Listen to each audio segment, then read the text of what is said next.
ఏమండి, ఉమ్, మన పెళ్ళికి ముందు మీరు ఎవరినైనా ప్రేమించారా? నేను ప్రేమించలేదు కానీ నన్ను ఒకరు ప్రేమించారా? ఏంటి మిమ్మల్ని? అవును. ఎవరో అదృష్టవంతురాలు. ఒక అమ్మాయి 2 సంవత్సరాలు నా వెనక పడింది నన్ను ప్రేమిస్తానని. అబ్బో. తన ప్రేమించమందగానే నేనైతే ప్రేమించలేదు. అమ్మో, నువ్వే ఎందుకో? ఎందుకంటే నచ్చలేదు.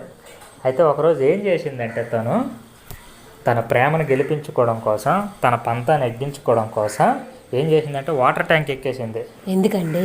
అక్కడి నుండి దూకి చచ్చిపోతాను నువ్వు నన్ను ప్రేమించకపోతే అని చెప్పింది. సరేలే, ఇంత ప్రేమ నాపై ఉండేటప్పుడు నేను ఎందుకు కాదనాలని ఆ, ఓకే చెప్పేద్దామని డిసైడ్ అయ్యా. ఓకే చెప్పే ముందు నా గురించి నేను చెప్పుకోవడం బెస్ట్ కదా.